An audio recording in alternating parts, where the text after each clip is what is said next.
Salut à tous, bienvenue pour un nouvel enseignement. Aujourd'hui le sujet ce sera le baptême d'eau qui est conforme aux Saintes Écritures et conforme à la saine doctrine, car aujourd'hui il y a beaucoup de baptêmes d'eau qui se font et qui ne sont pas conformes aux Écritures, et donc les gens qui croient être baptisés ne sont en réalité pas baptisés du tout. Donc on va voir tout ça, on va voir aussi la signification et l'importance du baptême d'eau, qu'est-ce que ça produit en nous, et voilà. Donc qu'est-ce que le baptême d'eau dans son côté spirituel?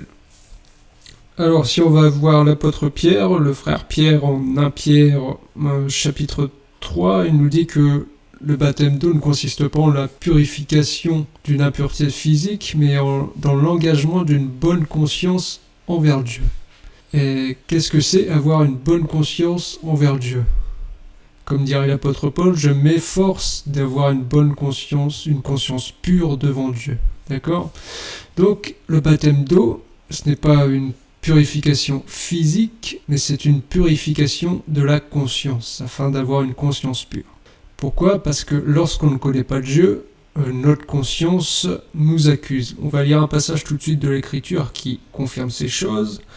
Donc on va voir, c'est en Jean chapitre 8, verset 7. Je vais lire tout de suite.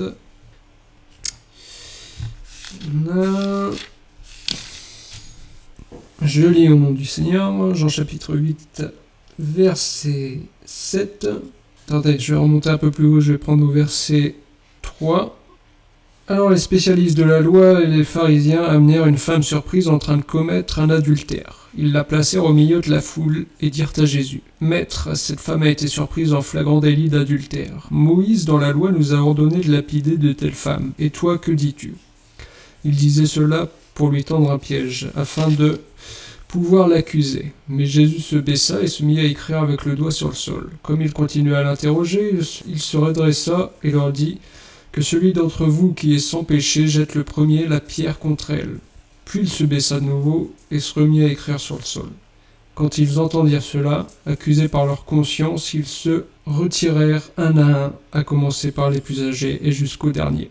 Donc là, on voit que les spécialistes de la loi et les pharisiens accusent une femme, amènent à Jésus une femme qui a été surprise en train de commettre un adultère, et ils disent à Jésus que, selon la loi, une telle femme doit être lapidée.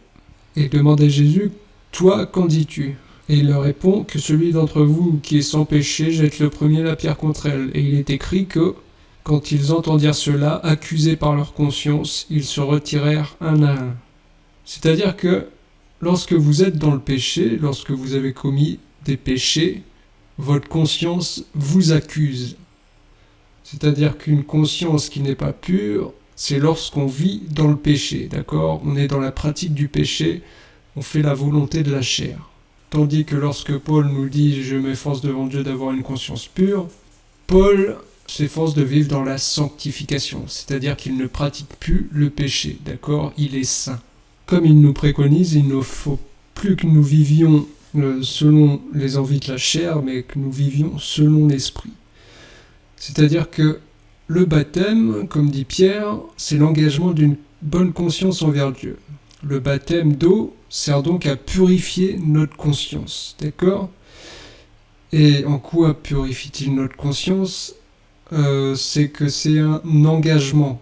C'est-à-dire qu'on s'engage à changer d'attitude. On s'engage à ne plus vivre dans le péché, mais à vivre dans la sanctification. C'est pourquoi vous verrez que lorsque Jésus a donc dit aux pharisiens spécialistes de la loi que celui qui est sans péché lui jette la première pierre, et ils sont accusés par leur conscience et donc ils se retirent. Pourquoi ? Parce qu'ils sont des hommes pécheurs, donc leur conscience les accuse.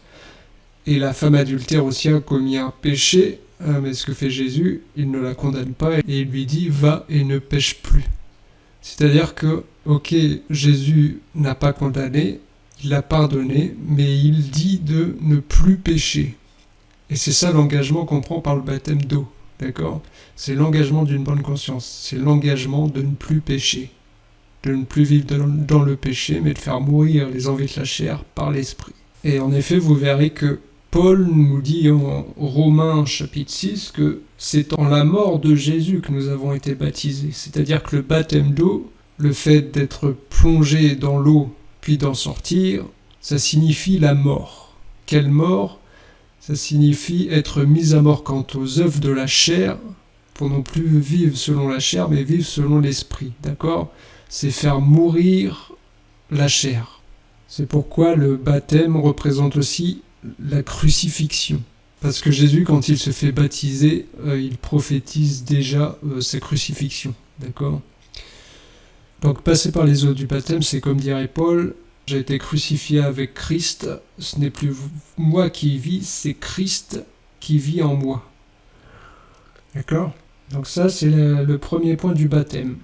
L'engagement d'une conscience pure envers Dieu. C'est-à-dire que c'est l'engagement de changer d'attitude, ne plus vivre selon la chair, mais selon l'esprit. Ce changement d'attitude, c'est ce qui est appelé la repentance. D'accord? Or, vous verrez que c'est lorsqu'il y a repentance que le pardon des péchés est accordé. Comme dit Jésus, si ton frère a péché contre toi, s'il se repent, pardonne-le. Donc, il faut la repentance pour obtenir le pardon. Comme vous le savez tous, il a tous fallu qu'on fasse acte de repentance pour que Dieu nous pardonne nos péchés. D'accord? Donc, la repentance est nécessaire pour le pardon des péchés. Et le pardon des péchés provoque notre délivrance. Le pardon des péchés provoque notre purification. D'accord? Or, si le baptême est l'engagement d'une bonne conscience, l'engagement d'un changement de conscience, de passer d'une conscience qui nous accusait à une conscience pure, et l'engagement d'un changement d'attitude durable, c'est donc l'engagement d'une repentance, c'est donc l'acte de se repentir, et cette repentance provoque le pardon de nos fautes, et donc notre purification. Le baptême d'eau provoque donc la purification de notre conscience. D'accord? En plus clair. Voilà. Et pourquoi faut-il qu'on vive selon l'esprit? Parce qu'il faut savoir que Dieu ne sauvera que Dieu.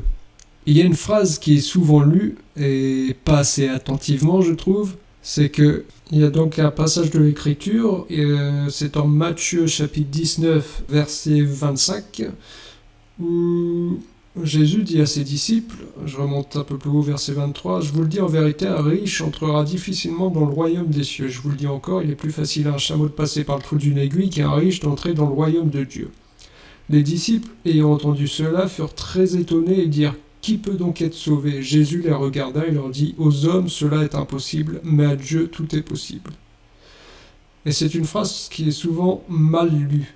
C'est-à-dire que là, la question des disciples, c'est « Qui peut donc être sauvé ?» Et Jésus répond « Aux hommes cela est impossible. » C'est-à-dire que les hommes ne peuvent pas être sauvés. Et quand il dit « À Dieu tout est possible », c'est que Dieu peut être sauvé. D'accord ? Donc Jésus répond qu'il est impossible aux hommes d'être sauvés. Qu'est-ce que ça signifie? Ça signifie que, comme il est dit autre part, la chair et le sang ne peuvent hériter du royaume de Dieu. C'est-à-dire que l'homme, il ne sera pas sauvé. Dieu ne sauvera que Dieu. C'est pourquoi l'acte que nous devons poser, c'est un changement d'attitude pour vivre selon l'esprit. Non plus selon l'homme extérieur, mais selon l'homme intérieur. Non plus selon le corps de chair, mais selon l'esprit de Dieu. Pourquoi? Parce que c'est cet esprit en nous qui, le jour où l'on ressuscitera, nous servira de vêtements, c'est-à-dire de corps céleste. D'accord? C'est parce qu'on a l'esprit de Dieu qu'on est sauvé. Pour être sauvé, il faut être Dieu. La chair et le sang qui composent notre corps humain terrestre n'entrera pas dans le royaume de Dieu. Seul Dieu entrera dans le royaume de Dieu. C'est pourquoi l'Église est le corps de Christ. Nous sommes le corps de Dieu. Dieu ne sauve que son propre corps. D'accord? Dieu ne sauve que lui-même. C'est pourquoi si quelqu'un ne reçoit pas l'Esprit Saint, il ne sera pas sauvé. Pourquoi? Parce que s'il n'a pas l'Esprit Saint, il n'est qu'un homme, et les hommes ne seront pas sauvés. Dieu ne sauvera que son corps. Dieu ne sauvera que Dieu. Voilà. Parce que vous verrez que quand Adam commet la transgression en Genèse, Dieu donne la poussière de la terre à manger au serpent. Ça, je vous l'ai déjà dit. C'est-à-dire que Adam est fait de poussière et la poussière est donnée à manger au serpent. Adam est fait de chair et cette chair devient la possession du serpent. Elle devient la possession du diable. D'accord ? C'est pourquoi si vous faites les œuvres de la chair, vous faites la volonté du diable. Pourquoi ? Parce que la chair est la possession du diable. D'accord ? C'est pourquoi il faut vivre par l'esprit. Parce que l'esprit est la possession de Dieu. C'est pourquoi il ne faut pas vivre selon la chair, mais selon l'esprit. C'est pourquoi il ne faut pas faire la volonté de l'homme extérieur, mais de l'homme intérieur. Je vais vous lire un passage de l'Écriture, vous allez maintenant le mieux comprendre tout ça. C'est Romains chapitre 8, verset 3. Alors, je prends verset 2, voici ce que dit Paul. En effet, la loi de l'Esprit qui donne la vie en Jésus-Christ m'a libéré de la loi du péché et de la mort, car ce qui était impossible à la loi parce que la nature humaine la rendait impuissante, Dieu l'a fait. Il a condamné le péché dans la nature humaine en envoyant à cause du péché son propre Fils dans une nature semblable à celle de l'homme pécheur. Alors voilà pourquoi la chair et le sang ne peuvent hériter du royaume de Dieu. Parce que comme je vous ai dit, Adam qui est fait de poussière, cette poussière est donnée en possession au serpent, d'accord ? Donc la chair humaine est la possession du serpent. Et Paul nous dit ici que Dieu, par l'œuvre qu'il a faite, a condamné le péché dans la nature humaine. Donc cette chair que nous portons, le péché a été condamné dedans. C'est devenu le territoire du péché, d'accord ? C'est-à-dire que la nature humaine reste la possession du péché, reste le territoire du péché. Le péché reste enfermé dans la chair. C'est pourquoi Paul dit en... attendez, je vous lis ça. Romains chapitre 7, verset 21. Alors, voici ce que dit Paul. « Je découvre donc cette loi. Alors que je veux faire le bien, c'est le mal qui est à ma portée. En effet, je prends plaisir à la loi de Dieu dans mon être intérieur, mais je constate qu'il y a dans mes membres une autre loi. Elle lutte contre la loi de mon intelligence et me rend prisonnier de la loi du péché qui est dans mes membres. Malheureux être humain que je suis. Qui me délivrera de ce corps de mort ? J'en remercie Dieu, c'est possible par Jésus-Christ notre Seigneur.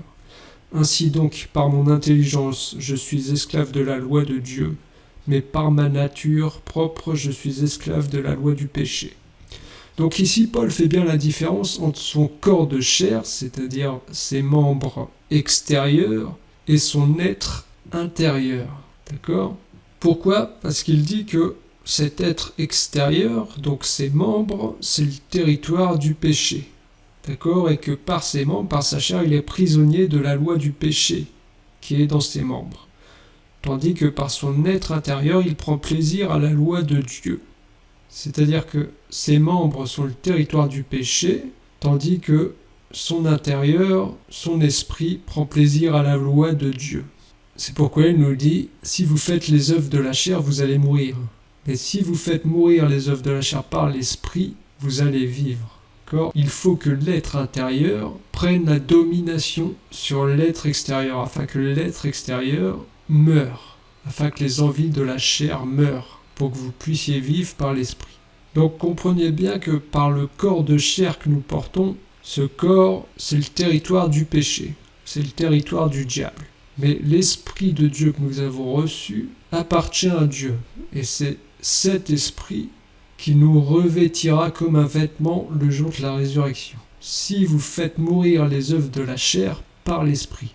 Donc il faut vivre dans la pureté, avoir une conscience pure. D'accord ? C'est ça la circoncision du cœur. C'est avoir une conscience pure, sans tache. C'est-à-dire que vous savez que vous êtes saint et que vous vivez dans la sanctification et la sainteté. Que vous n'êtes plus dans le péché et que vous ne vivez plus dans le péché. Là, votre conscience ne vous accuse pas. Là, vous avez une conscience pure. Or, le baptême d'eau, c'est l'engagement d'une telle conscience qui est pure devant Dieu. C'est une purification spirituelle. Comme dit Paul en Colossiens, chapitre 2, verset 11, « C'est en lui aussi que vous avez été circoncis d'une circoncision qui n'est pas faite par la main de l'homme, mais la circoncision de Christ, qui consiste à vous dépouiller du corps de votre nature pécheresse. » C'est-à-dire se dépouiller de la chair.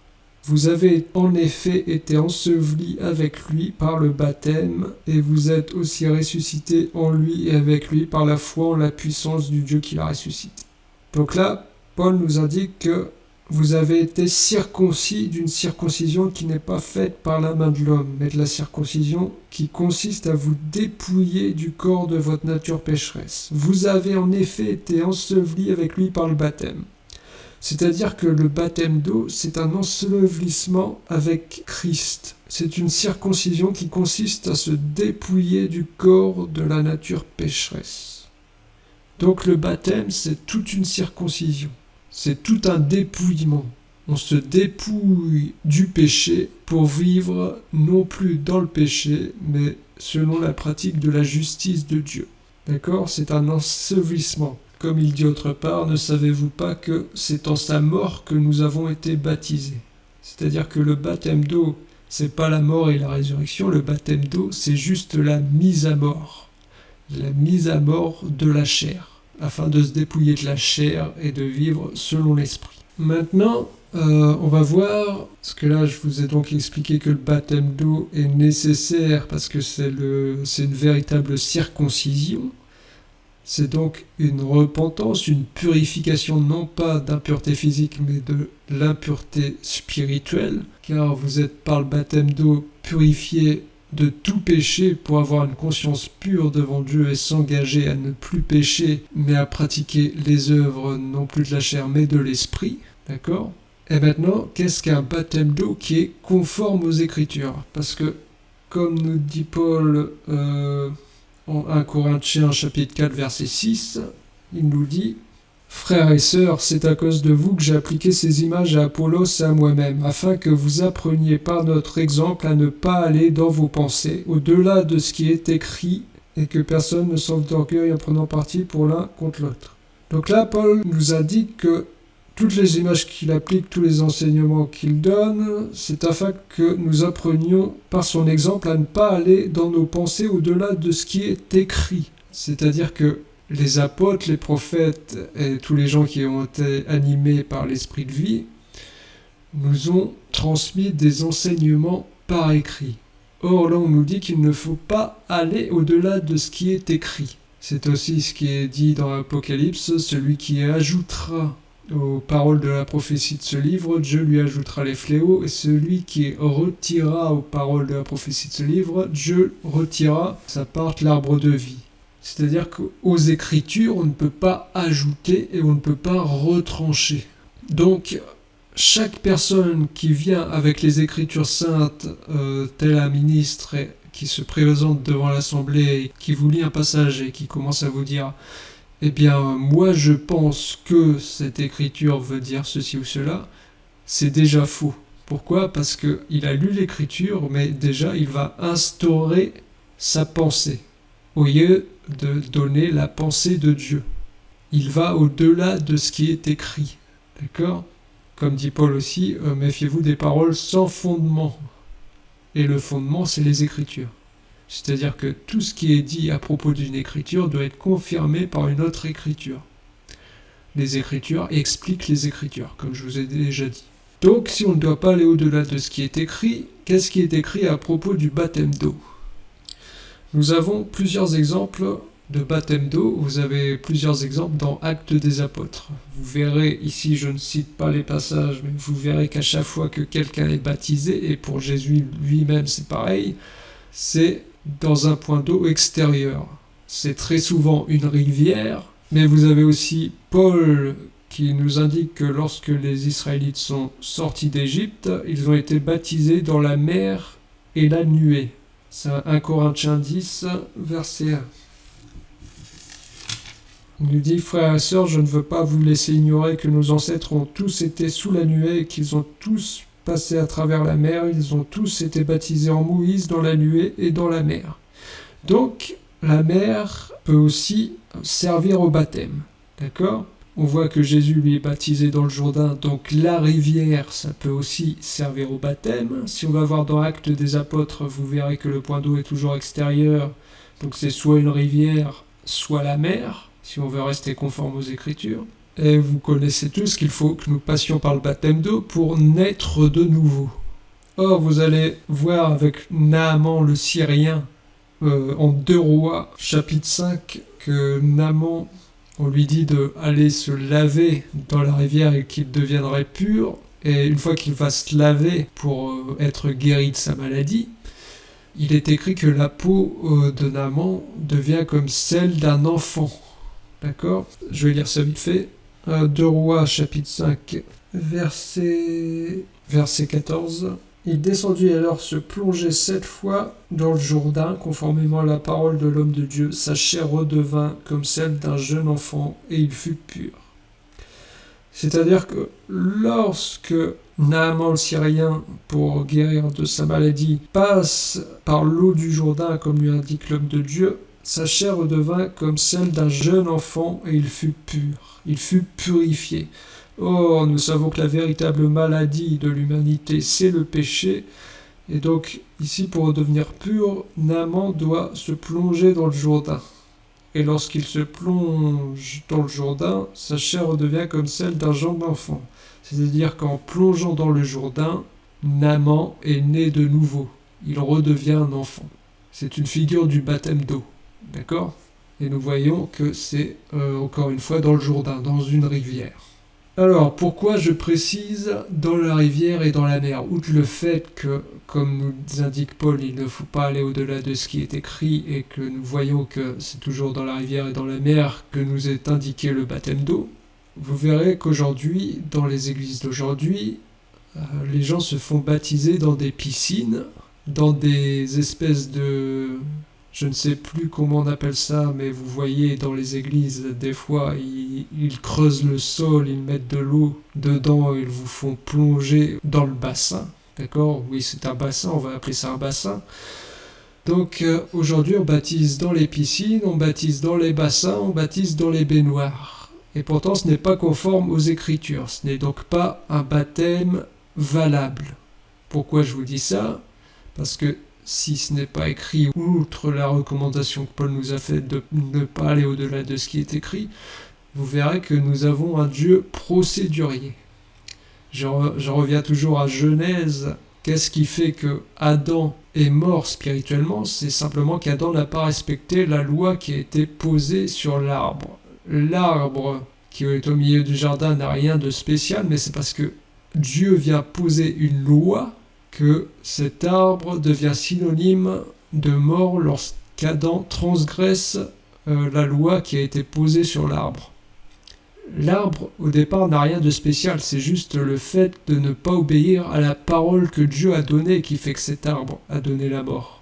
Pour le baptême, c'est pareil. Si on nous indique d'être baptisé soit dans la mer, soit dans la rivière, c'est un enseignement qui vient des apôtres et donc qui vient de Dieu. Parce que comme le dit Paul, ce qu'il commande ne vient pas de lui-même, mais cela vient de Dieu.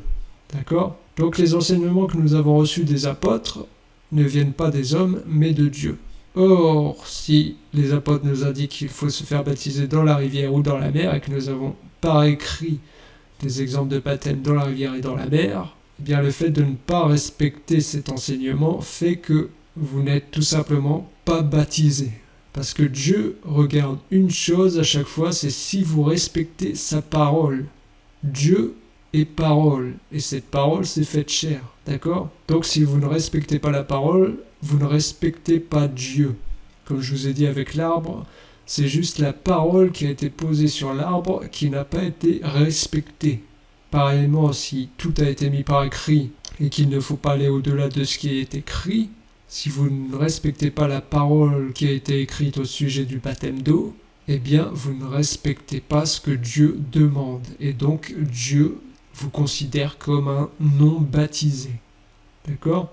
On va voir aussi pourquoi la différence entre une piscine et la différence entre la mer et la rivière, c'est que la mer et la rivière viennent toutes d'une même source, qui est Dieu lui-même. D'accord ? Parce que vous allez voir qu'en Ecclésiaste chapitre 1 verset 7, je vais vous lire ça tout de suite. Donc Ecclésiaste chapitre 1 verset 7, voici ce qui est écrit. Tous les fleuves vont à la mer, mais la mer n'est pas remplie. et elles continuent d'aller vers leur destination. Tout est en mouvement plus qu'on ne peut le dire. Donc là, on nous indique que tous les fleuves vont à la mer et que la mer n'est pas remplie et que tout est en mouvement plus qu'on ne peut le dire. Or, Actes des Apôtres chapitre 17 nous dit « Car en lui nous avons la vie, le mouvement et l'être ». Donc c'est Dieu qui produit la vie, le mouvement et l'être. Donc ces fleuves et cette mer qui sont en mouvement selon Ecclésiaste chapitre 1 verset 7, ce mouvement est produit par Dieu lui-même. D'accord ? C'est pourquoi il est dit aussi que pour la mer vient des sources de l'abîme. Tandis que vous verrez que les fleuves viennent de la pluie. Parce que quand Jésus nous dit la parole de la maison qui doit être fondée sur le rocher et non sur le sable, il dit « la pluie est tombée, les torrents sont venus ». D'accord ? Les torrents viennent par la pluie, tandis que la mer vient de la source de l'abîme. Or, vous verrez Ésaïe 55, « Tout comme la pluie et la neige descendent du ciel, ainsi en est-il de ma parole qui sort de ma bouche. » D'accord ? Donc la pluie vient de Dieu, tout comme les sources de l'abîme qui viennent de Dieu. Car c'est lui qui a fait jaillir, c'est lui qui est la source de tout mouvement, de toute vie. Comme le dit le Proverbe chapitre 3 verset 20, c'est par sa science que les abîmes se sont ouverts et que les nuages distillent la rosée. Et comme le dit le psaume 74 verset 15, tu as fait jaillir des sources et des torrents. Donc, pour la mer et pour les rivières, c'est Dieu qui fait jaillir, c'est Dieu qui fait tomber la pluie, c'est Dieu qui est la source de toutes choses. C'est lui qui produit le mouvement de ces rivières et de cette mer. D'accord ? Car c'est lui qui produit la vie, le mouvement et l'être. Ce qui est différent d'une piscine. Parce qu'une piscine, vous allez voir que c'est quoi une piscine ? Pour une piscine ou pour un bassin, c'est l'homme qui est venu chercher l'eau et qui l'a placée là où elle est. Et vous verrez que cette eau, comme elle n'est plus reliée à la source, cette eau n'est plus en mouvement. Ici, je vous ai dit qu'avec Naaman le Syrien, quand il se plonge dans le Jourdain, qui est une figure du baptême, il est dit qu'il est guéri de sa maladie et que sa peau redevient celle d'un jeune enfant, donc il est né de nouveau. Pourquoi ? Parce qu'il est passé par le baptême d'eau. Tandis que vous allez voir qu'avec la piscine de Bethesda, il y a plein de malades qui sont couchés sur le côté. Attendez, je vais vous lire ce passage.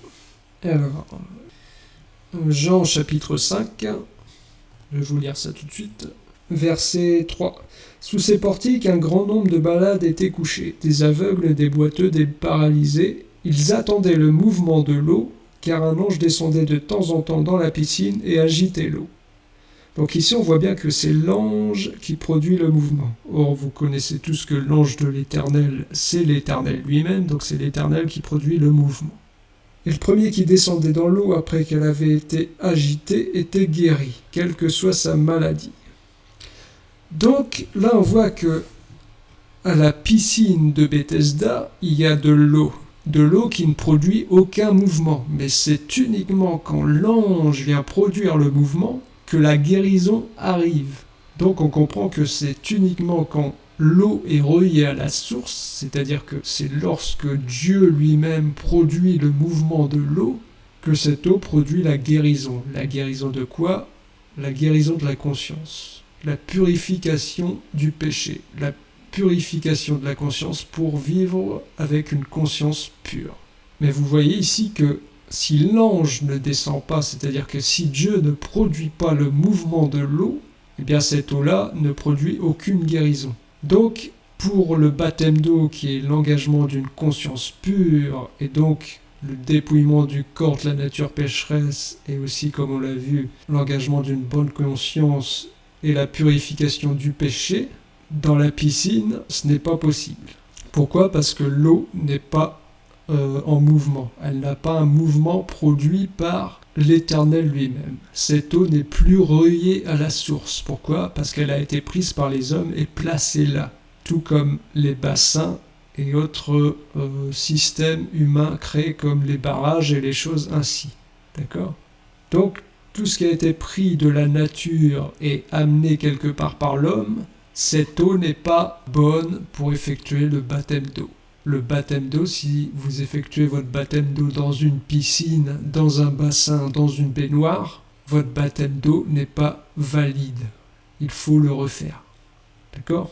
Il faut le faire dans un milieu naturel, soit dans une rivière, soit dans la mer. Et je répète que le baptême d'eau, comme dit Paul, c'est en sa mort que nous avons été baptisés. Donc le baptême d'eau signifie l'ensevelissement, la mort. Donc le baptême d'eau n'est pas la mort et la résurrection, le baptême d'eau c'est juste la mort. La résurrection c'est l'esprit de vie qui vient sur vous une fois que vous avez effectué votre baptême. Ça c'est la résurrection. Mais le baptême d'eau c'est juste la mort de la chair, la purification par rapport aux œuvres mortes. D'accord ? Donc une fois que vous avez été baptisé d'eau, il faut aussi apposer les mains pour que vous receviez l'esprit de vie. Et il faut que ce soit fait par un ministre. D'accord ? Ministre de la parole. Voilà. Parce que le ministre de la parole est celui qui communique la parole de Dieu au peuple. C'est donc le canal entre Dieu et le peuple. D'accord ? Donc il faut qu'il vous impose les mains pour que vous receviez l'esprit. Ou comme vous le voyez avec Pierre, lorsque Pierre annonce la parole aux non-juifs chez Corneille, il arrive aussi que vous receviez l'esprit sans qu'il y ait imposition des mains. Juste parce que vous avez cru à la parole qui a été dite. Et l'esprit vient sur vous. D'accord ? Mais l'imposition des mains est quand même nécessaire pour tout ce qui est dons spirituels. Pour que Dieu débloque en vous les dons qu'il a mis en vous. D'accord ? Donc, voilà, ça c'est pour le baptême d'eau. Donc je vous ai dit qu'il faut se faire baptiser absolument dans la rivière ou dans la mer, et non dans une piscine, dans une baignoire ou dans un bassin pour que votre baptême soit considéré valide par Dieu, d'accord, et que vous soyez purifié d'une mauvaise conscience et que vous soyez engagé dans la sanctification, dans une conscience pure envers Dieu. Mais il faut aussi que la personne par qui vous vous faites baptiser ait un bon témoignage. C'est-à-dire qu'il ne faut pas que ce soit un impudique, un adultère, quelqu'un qui vit dans le péché. Il faut que la personne qui vous baptise vienne réellement de Dieu.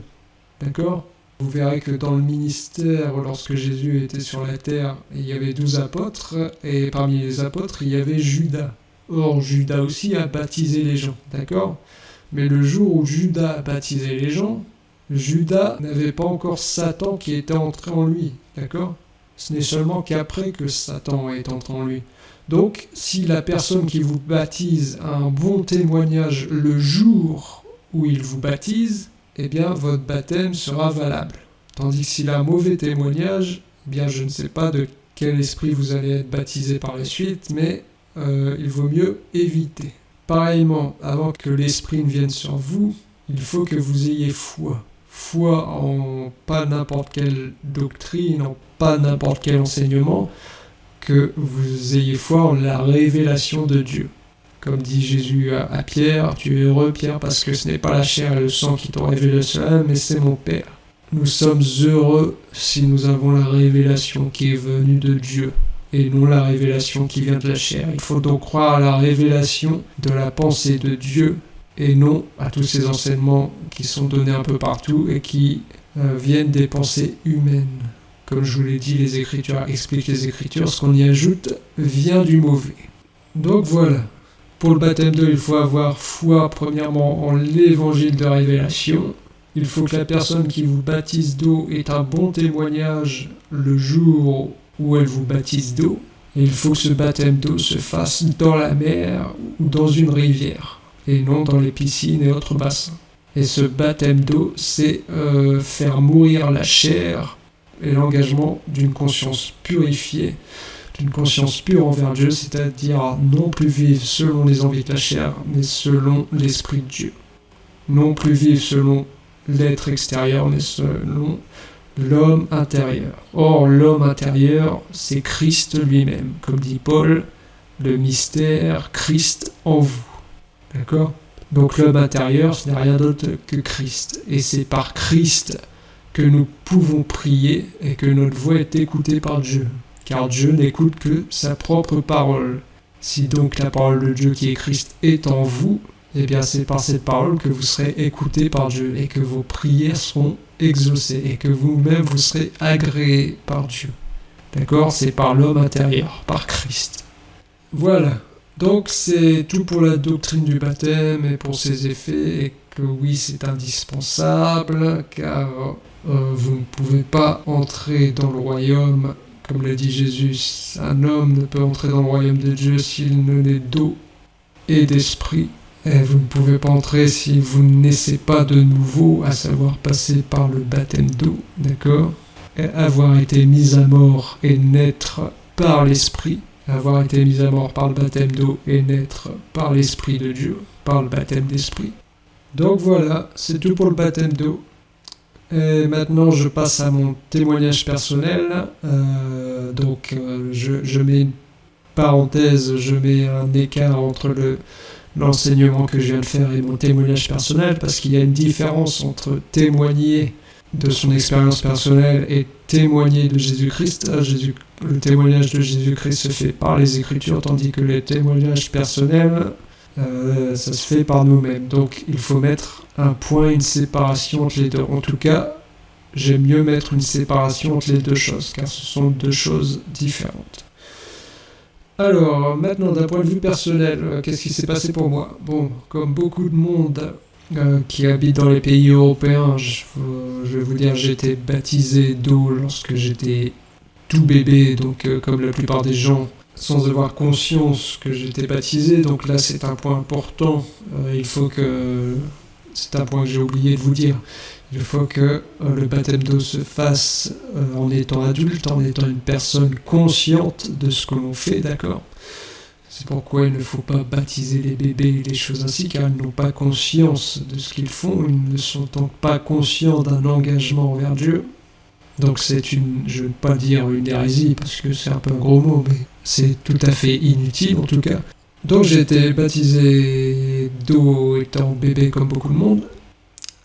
Et donc quand je suis arrivé à Christ, quand j'ai connu Christ il y a quelques années, c'était en 2016 il me semble, 2 ou 3 ans plus tard, je me suis fait baptiser, mais comme beaucoup de monde, je ne trouvais pas d'église qui était conforme. Je veux dire, il n'y a pratiquement pas d'église qui prêche la révélation. Moi, je suis en France, l'évangile de révélation, voilà, c'est très rare. Les assemblées qui prêchent ces évangiles sont très très rares. Maintenant, j'en ai trouvé une à Villeneuve-Saint-Georges, donc près de Paris. Donc moi qui suis du Pas-de-Calais, je fais la route. Je suis obligé de faire la route, comme beaucoup de frères et sœurs. Et il faut savoir qu'à l'époque, avant que je connaisse cette assemblée, j'avais donc été dans plusieurs assemblées qui ne prêchent pas la révélation, mais qui prêchent, comme vous le savez, la pensée des pasteurs, c'est-à-dire qu'on vous donne une écriture et le pasteur vous donne sa propre pensée sur les écritures, ou il y a encore pire, il y a les espèces de tables rondes où chacun participe à donner sa propre pensée sur les écritures, donc chacun donne sa semence au lieu de donner la semence de Dieu, d'accord? J'ai participé à toutes ces choses, mais tout en restant à l'écart. C'est-à-dire que au départ, comme je ne connaissais pas, je ne vais pas dire que je connaissais pas beaucoup la parole, mais comme je ne trouvais pas d'assemblée qui prêchait la révélation, j'étais dans les assemblées dites qui sont là évangéliques, qui, comme vous le savez, ont les enseignements qu'ils ont, c'est-à-dire qu'ils ne respectent pas la saine doctrine, et même s'ils la respectent, ils n'ont pas la révélation des choses, donc ils ne communiquent pas la vie de toute manière. Et comme il n'y avait que ces types d'assemblées dans mon coin, bien je me dis il faut que je me fasse baptiser d'eau, c'est obligatoire, donc je vais tout de même aller dans une de ces assemblées et être baptisé d'eau. Eh bien je me suis fait baptiser d'eau dans une espèce de bassin, d'accord, qu'il y avait dans cette assemblée, et voilà, il n'y a rien du tout qui a changé dans ma vie. C'est comme si ce baptême n'avait rien produit. Parce qu'il faut savoir que dès que j'ai rencontré Christ, en fait, il m'a donné de pouvoir comprendre les Écritures. Donc il m'a ouvert l'intelligence spirituelle en moi-même m'enseignant par les ministres de la parole de vérité, par l'enseignement de la révélation, au travers de YouTube et d'autres canaux, et moi-même quand je lisais, il me donnait de comprendre les Écritures, d'accord? Je ne voyais plus la lettre, mais j'avais l'explication des choses, spirituellement. Ça, c'est un don de Dieu. Comme dit un des frères dans la Bible, ne soyez pas nombreux à vouloir devenir enseignants. C'est vraiment un don. C'est pas n'importe qui peut ouvrir la Bible, lire et avoir l'explication par révélation. C'est donné au ministre, d'accord ? Même si moi-même je ne me considère pas comme ministre. Pourquoi ? Parce que je n'ai pas d'assemblée, mais je prêche quand même. Et donc je sais que j'ai ce don d'enseignement, c'est pourquoi je l'exerce, d'accord ? Donc comme je vous ai dit, j'étais dans une de ces assemblées, j'ai été baptisé dans un bassin et je n'ai rien senti qui a changé, rien du tout, car étant donné que j'avais déjà l'esprit et que j'avais déjà la révélation des choses avant de me faire baptiser, je n'ai remarqué aucun changement. Donc s'en est suivi une longue période où moi j'ai cru être baptisé selon la vérité, et pendant cette longue période, eh bien, je n'avais que catastrophe sur catastrophe. Il se trouve que c'est cette année, oui, c'était en mai, un peu avant mai, quelques mois avant, je suis tombé sur des enseignements des enseignants que je suis, et donc qui prêchent la révélation, sur des enseignements que je n'avais encore jamais vus concernant le baptême d'eau. Et donc j'ai connu au travers de ces enseignants la véritable doctrine du baptême d'eau. Cette doctrine que je viens de vous enseigner moi-même, car je ne fais rien d'autre que prêcher ce qu'on m'a prêché, qu'enseigner ce que le Seigneur m'a fait comprendre dans les Écritures, ou bien ce que j'ai entendu de la part de ministres de Dieu qui sont des ministres confirmés. Donc, à ce moment-là, j'ai su qu'il fallait que je me refasse baptiser d'eau, donc j'ai cherché une assemblée, et je suis donc tombé sur l'assemblée de Villeneuve-Saint-Georges, près de Paris, et voilà, je me suis fait baptiser d'eau conformément à la saine doctrine. Et là, je peux vous dire que les choses ont changé.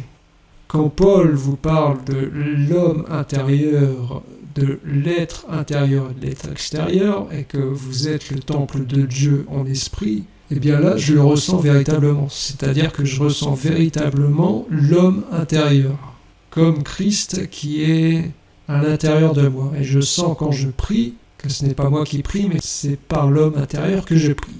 Et tout a changé dans le sens où, avant, lorsque je m'étais fait baptiser du faux baptême d'eau, j'avais beau prier, j'avais l'impression que Dieu ne répondait jamais à mes prières, ou rarement, tandis que là, depuis que je me suis fait baptiser, voilà, lorsque je demande quelque chose, avant même que je le demande, il arrive très souvent que Dieu réponde favorablement et que ma prière soit exaucée. Et je ressens véritablement que je prie par l'homme intérieur. D'accord ? Tout ça pour dire quoi ? Tout ça pour vous dire que Dieu regarde si véritablement vous respectez ce qui est écrit, si vous respectez sa parole.